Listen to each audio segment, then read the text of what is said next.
All systems go. Clear for liftoff.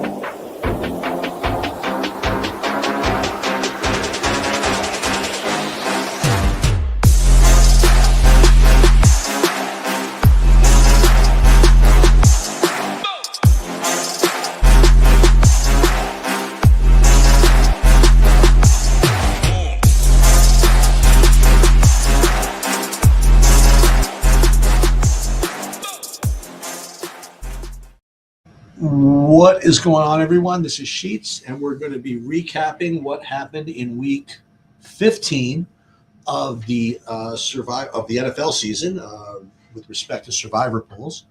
We're going to look at some of the biggest contests that were going on Splash, see what we're down to, and we're going to look at a contest that started last week that will hopefully give us some insight into a tournament that I am going to play this week, which we'll talk about tomorrow. So again, we're not going to go over Circa, but Circa is down to 10 people. Good on them. Hopefully there are a couple of DFS guys that are in there, a couple of poker players in there, a couple of people sharing entries, and that's a whole other thing I don't even want to get into. But let's start with the Splash contest. Now, as you might know, very few teams did not advance this past week. Well, I should say very few teams did not win this past week that were favored. So really across all of these survivor pools, it was more just it wasn't even jockeying for position at this point. It's really now just dropping your bombs. You know what I mean? Just putting your puzzles putting your pieces in the puzzle the way you've set it up at this point. I mean, there's very little you can do at this point to plan for the future in these tournaments that are going to be ending in 2 weeks. So you're just kind of cashing in on your pre-preparation. Now, with that said, for people that do have multiple options, it's a good idea to see what everybody else is playing, things like that. In any case, let's start off with the Ship It Nation 250K. And the two people remaining are two very sharp players. Pete Tars is, I think he might be one of the players left in the Circa as well. And he got through with Jacksonville and San Francisco with no stress. And then Brandon Gresseth, who is one of the better DFS players in the world.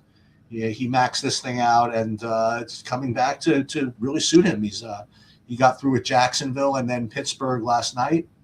Obviously, that was a tough one to have to take. But again, at this point, you're just kind of dropping your cards here. Who either of these guys are going to pick in Week 16? It's going to be a war. I can't even imagine who they would have. San Francisco, they're gone. Let's look at B. Gresseth, I guess. San Francisco's gone. Buffalo is gone. Gone meaning they already used them. Who else this week? Houston is gone. Kansas City, they were saving for this week, and now they lost Mahomes. But you know what? They're probably still the best play. So I don't know. Maybe that's one of his plays. I can't even imagine who else he'd want to play this week. It's just going to be tough. Does he have Detroit available? No, I guess not. Oh, I know who both these guys are going to play. We'll talk about this tomorrow, but it looks like they're both going to probably end up playing New Orleans. They're going to be 4.5-point favorites, and there's just nothing left, I don't think, for these guys. Unless, again, I just am missing something here. Like, is this guy at Buffalo somehow? It's possible you could have saved Buffalo, but no, I guess not. This guy Detroit available? I really doubt it. No. So they're either going to chop, honestly, I think, at this point, or they're just going to play. They're both playing New Orleans and somebody. But we'll get into more of that tomorrow. All right, so that's the Ship It Nation one. All right, this one is the Big Splash. This one is now down to a 18, and another one with Pete Tars in it. Very, very good for him. Let's see. Paradigm, we know from the Discords. He's doing well. This is my hero from last week, the Plastic Dub, who played New Orleans and Tennessee, the two big underdogs in Week 14. He went through with Chicago and Jacksonville. Good for him. He's obviously the person I'm rooting for. because of this amazing play here. And K-Dubs has multiple entries going through. So again, basically everybody just kind of just shucked and jived. You know what I mean? Just basically not even. They're just dropping their best plays at this point. So I can't really go through all these teams and figure out who they should have, but it shouldn't be very difficult. I will say that I imagine that the big play in this and all contests where you have doubles like this is going to be New Orleans. I mean, they're going to be just crammed. So I guess that my hero, Mr. Plastic Dub, is going to be playing New Orleans' opponent, that being the Jets. So, and that's probably not the worst idea in the world. But we'll talk about that tomorrow when we go through all this. But New Orleans is going to be the main leverage point, I believe, in all of these pools with the doubles, unless, obviously if people save Buffalo, and some of them did. Like one of the guys that's in the big Circa tournament actually saved Buffalo, and he's using them. I mean, obviously. And you can look through this and see, for example, maybe we should wait till tomorrow on this, but now we'll take a look. Like who has like Buffalo available here? How many? Nobody. Oh my God. One person has Detroit. That is just the stone nuts. So whoever's got Detroit, they're playing them. The Niners, whoever's got them are playing them. Then probably the 4 Chiefs are going to play them. Oh, they got 6 Houstons. Oh, so that's the other one. I'm sorry. So the people that have Houston left will end up playing them. Maybe I should go back to that Ship It Nation thing just for a second. Let me go back to that one for just a second and go back to where was this? Ship It Nation. I want to see if either of these guys have Houston available because that's going to be the play. I totally forgot that. So Pete Tars has Houston available. He's going to be playing Houston 100%. And then who's his other team? I guess New Orleans. And Grissett is going to play New Orleans and somebody. Who knows? Okay. Here are 2 tournaments. All right, so this one is the Extra Bloody, which had required you to play 4 entries, 4 teams starting last week, and I did not make it through. I only played 4 entries.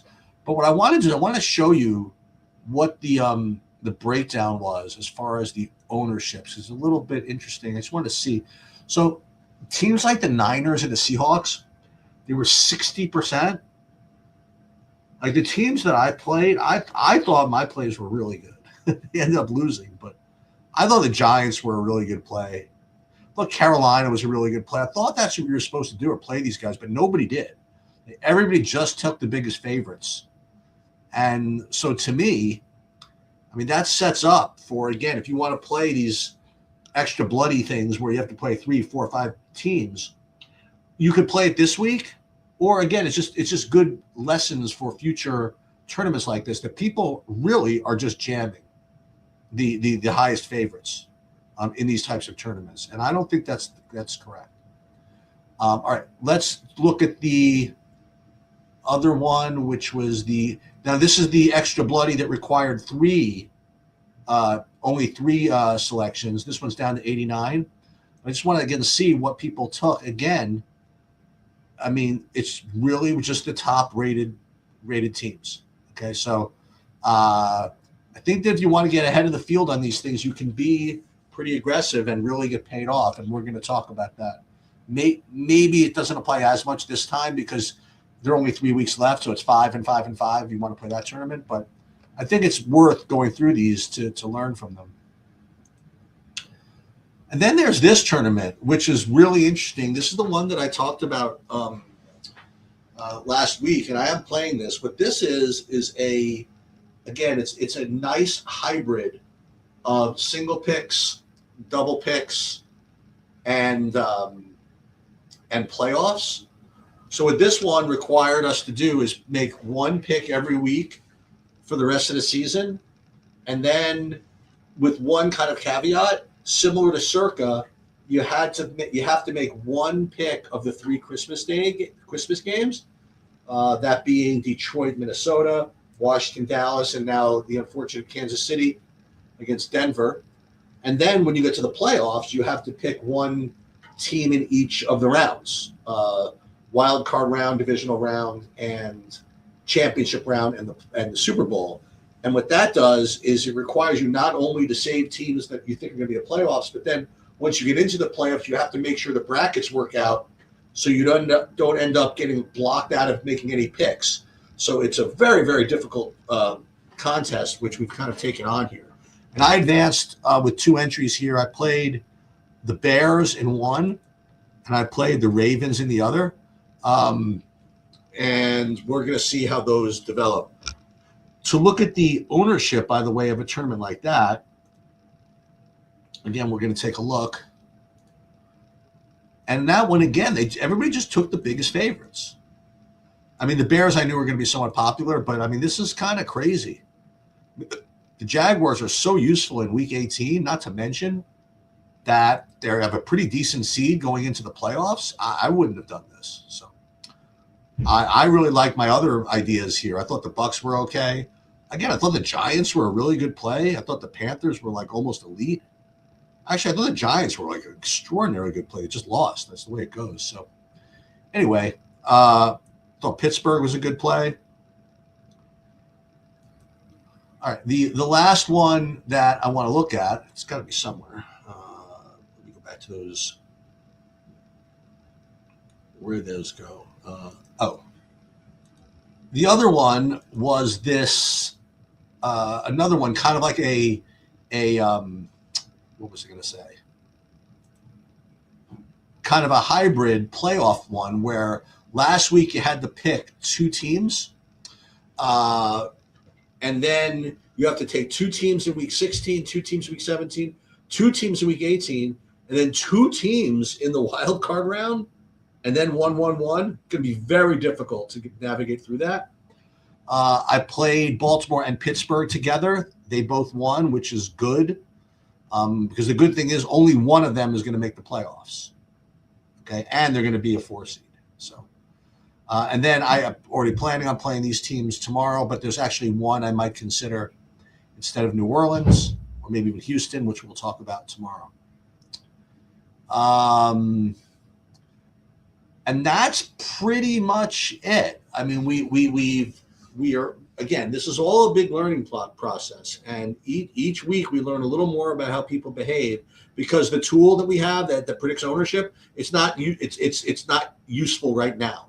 Because that original tool, it pulled like the entire survivor industry, and that doesn't exist anymore because pretty much everybody's out. And now you have all of these kind of hybrid, esoteric pools, which are still paying a fortune. So we're going to continue to pile onto these things and keep walking through these. And the final one, which we're going to go over at some point, probably tomorrow again, is this one. This is a college football playoff, the CFB playoff survivor. And the rules on that one, it's very simple.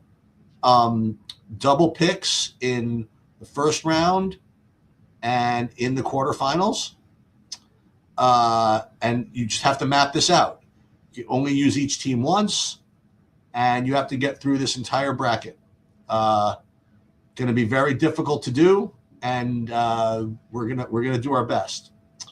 And then there's another, again, playoff pool that if you didn't get in last week's, you can get in this week's. And again, this one is going to require doubles.